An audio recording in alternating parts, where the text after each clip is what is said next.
माननीय सदस्य जयराम कुमार महतो जी। धन्यवाद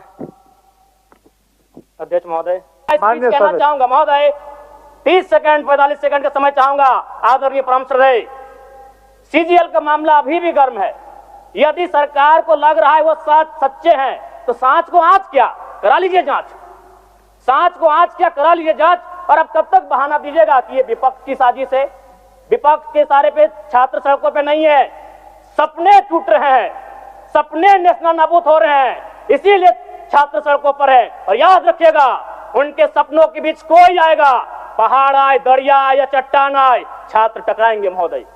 मैं फिर कहूंगा, यदि आप सच हैं तो सच को आज क्या कराइए जांच, सीजीएल की जांच हो। मैं पुनः कहूंगा, खतियान आधारित स्थानीय नीति, विस्थापन नीति पुनः समीक्षा करते हुए लागू कैसे हो, उस दिशा में राज्य को बढ़ना चाहिए। और महत्वपूर्ण विषय महोदय, मैं ये कहना चाहूंगा, हो गया माननीय जयराम कुमार जी, हो गया।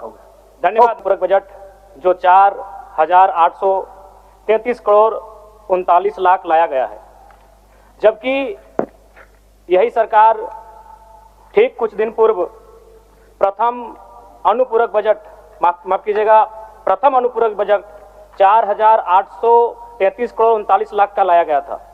और आज पुनः द्वितीय अनुपूरक बजट जो कि 11,697 करोड़ 45 लाख की राशि लेकर आए हैं।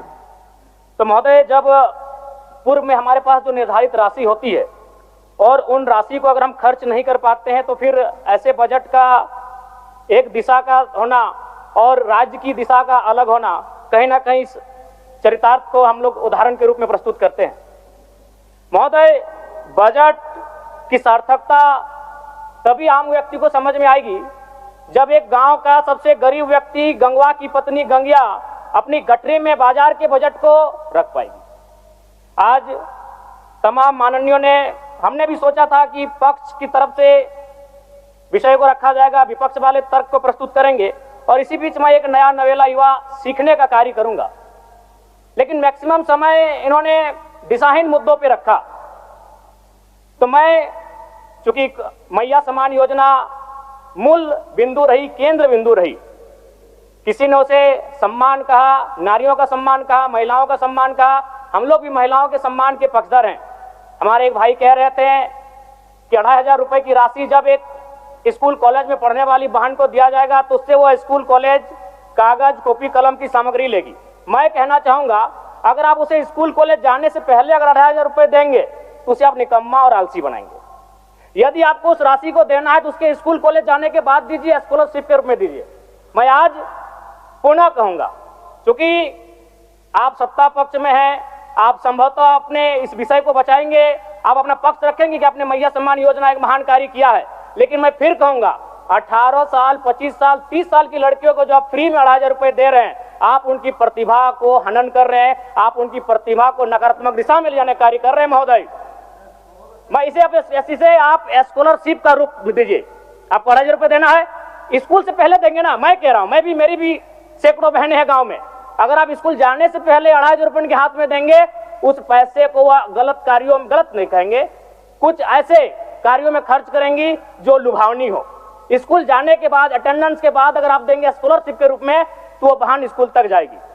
दूसरा सवाल और एक महत्वपूर्ण विषय महोदय, एक मिनट माननीय सदस्यगण, सहमति हो तो सदन की कार्रवाई समाप्त होने तक समय बढ़ाई जाए।